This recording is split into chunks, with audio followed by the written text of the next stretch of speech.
لیمو چاٹ کر سونے سے پیٹ کی چربی پگھلنا شروع ہو جاتی ہے۔ ٹماٹر کھا کر سونے سے انسان کو زندگی میں کبھی بھی لکوہ کی بیماری نہیں ہوتی ہے۔ 3 کیلے کھا کر سونے سے ایک ہی دن میں بند قبض کھلنا شروع ہو جاتی ہے۔ کمرے میں اگر بتی جلا کر سونے سے انسان کو زندگی میں کبھی دمہ نہیں ہوتا ہے۔ جس کو دمہ کی بیماری ہو اس کو گھوڑے کے تبیلے میں 3 دن سلاؤ، دمہ ختم ہو جائے گا۔ جس کے پٹھے کمزور ہوں اس کے پٹھوں پر جوان گھوڑے کا لعاب لگاؤ، پٹھے مضبوط ہوں گے۔ دماغی کمزور بچے کے سر پر حاملہ اونٹنی کا لعاب لگاؤ، بچہ ٹھیک ہونے لگے گا۔ جو بچہ کان سے کم سنتا ہے اس کے کان میں چنبیلی کا پھول لگا کر رکھو، سماعت بہتر ہو جائے گی۔ نہانے سے پہلے پیٹ پر زیتون کا تیل لگاؤ، پیٹ کی چربی کم ہونا شروع ہو جائے گی۔ رات کو اونٹنی کا دودھ پی کر سویا کرو، زندگی میں کبھی موٹاپے کے شکار نہیں ہو پاؤ گے۔ جس آدمی کا رنگ کالا ہو رہا ہو اس آدمی کو چاہیے بکری کا دودھ پیا کرے، سفید ہو جائے گا۔ یادداشت کمزور ہے تو ماتھے پر شکر قندی کا چھلکا مسل کر سویا کرو، یادداشت اچھی ہو جائے گی۔ روٹی کھانے کے بعد فوراً میٹھا کھانے سے انسان کی زندگی کی جوانی بڑھ جاتی ہے۔ روٹی کھانے کے بعد پانی پی لینے سے انسان 40 بیماریوں میں گھر جاتا ہے۔ جس بندے کا ماتھا چوڑا اور بڑے سائز کا ہوتا ہے ان کی شادی دیر سے ہوتی ہے۔ اونٹ کے تبیلے میں سونے سے انسان کو کبھی بواسیر کی بیماری نہیں ہوتی ہے۔ جن مردوں کے چہرے پر داڑھی ہوتی ہے ایسے لوگ بہت جلد کامیاب بنتے ہیں۔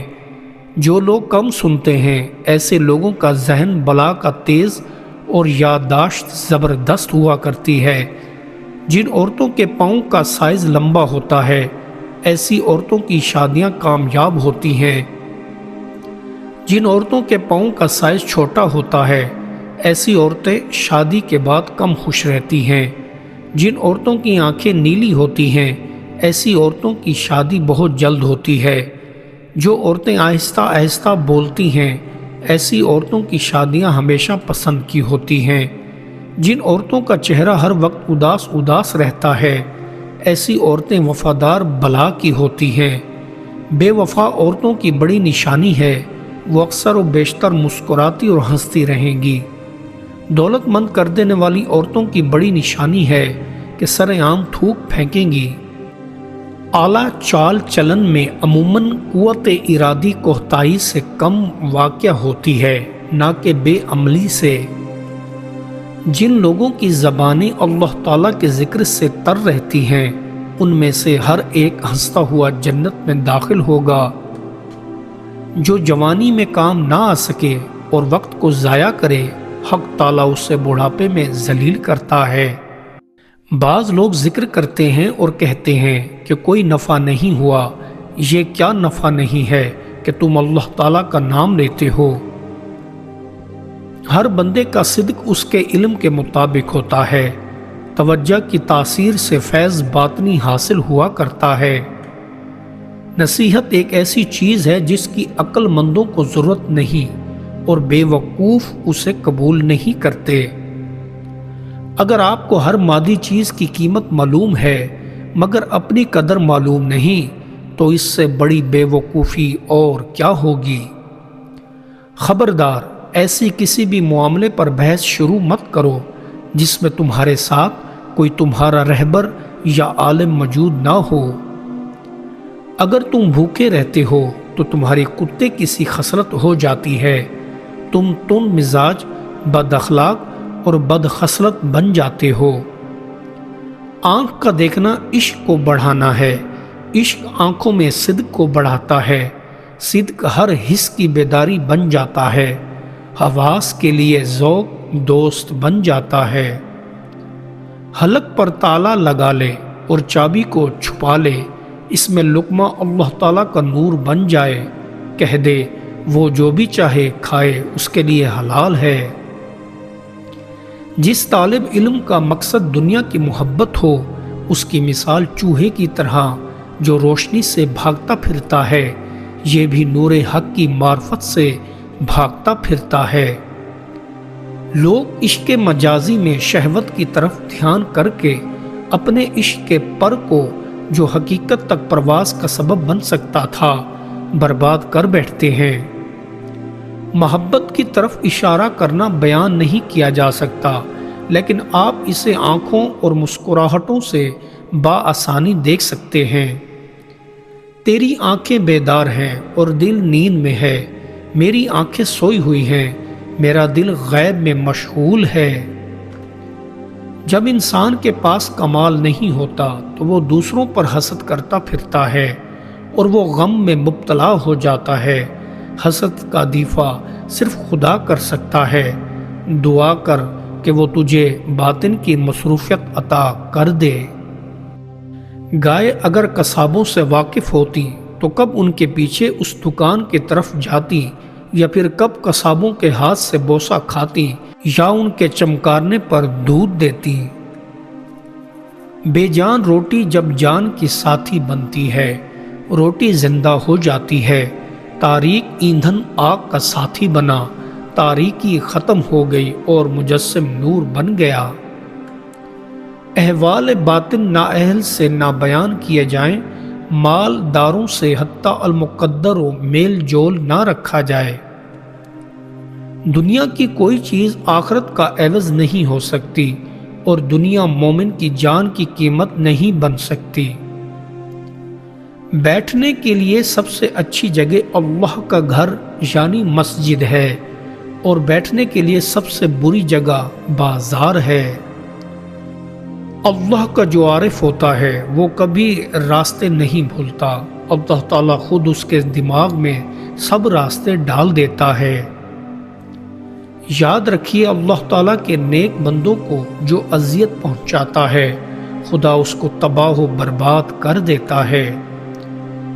کانچ تم ہر جگہ پالو گے اس لیے بے قدر ہے، لال مشکل سے ہاتھ آتا ہے اس وجہ سے پیارا ہے۔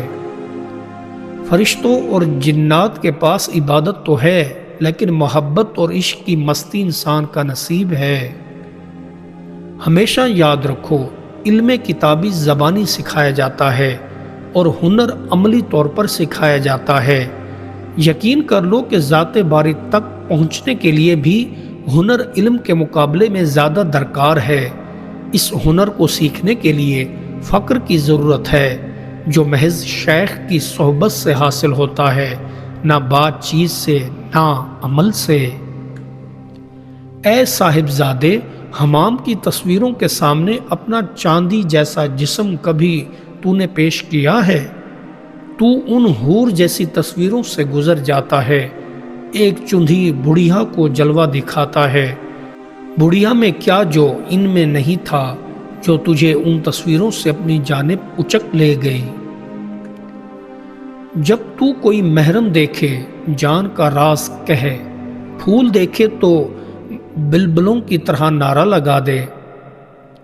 جب تو کوئی مشق، مکر اور مجاز سے پر دیکھے تو ہونٹ بند کر لے اور اپنے آپ کو پٹکا بنا لے۔ اگر سورج کی جلن اور ابر کے آنسو نہ ہوتے، ہمارے جسم موٹے اور بھاری کب ہوتے؟ عقل کے سورج کو سوزش میں رکھ، آنکھوں کو ابر کی طرح آنسو بہانے والی رکھ۔ پسند کی عورت چاہتے ہو تو اس عورت کا بچا ہوا جھوٹا پانی پی کر 21 بار یا لطیفو پڑھ لو، وہ عورت تم پر عاشق ہو جائے گی۔ جو بندہ سر کے بغیر حرکت کرے وہ دم ہے، اس کی حرکت بچھو کی حرکت کی سی ہے۔ جو ٹیڑھا چلنے والا رات کا اندھا، بدصورت اور زہریلا ہے، اس کا پیشہ پاک روحوں کو ڈنک مارنا ہے۔ اے بےہودہ ہنسنے والے، تو نے ہنسی کا مزہ چکھ لیا، شکر کی کان کی طرح ہے، ہنسیاں رونے میں چھپی ہوئی ہیں۔ اے بھولے، خزانے ویرانوں میں تلاش کر تاکہ تجھے حقیقی خوشی ملے۔ یہ دنیا تمہاری جانوں کا قید خانہ ہے، خبردار اس جانب دوڑو جو خدا کا میدان ہے، اس لیے کہ یہ عالم محدود اور اللہ محدود ہے۔ روٹی اور گوشت مٹی ہے، اس کو کم کھا تاکہ مٹی کی طرح تو زمین میں نہ رہ جائے۔ ہم غذا میں تمام عمر مٹی کھاتے رہے اور آخر کار بدلے میں مٹی ہمیں کھا گئی۔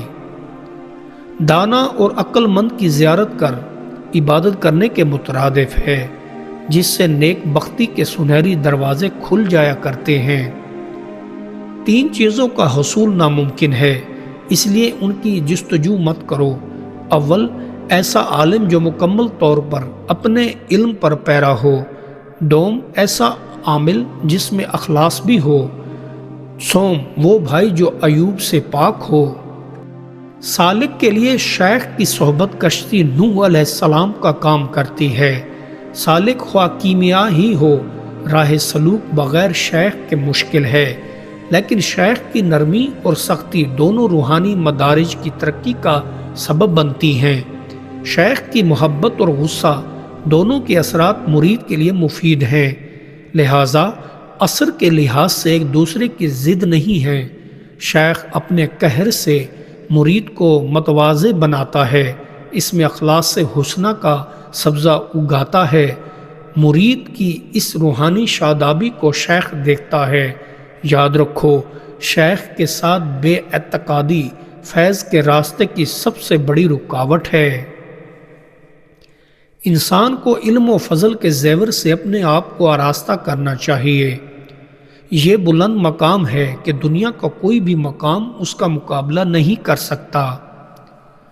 ایک شخص کے دل میں شیطان نے وسوسہ ڈالا کہ تو کب تک اللہ اللہ کرتا رہے گا، اللہ کی طرف سے تو کبھی لبیک کا جواب آیا نہیں۔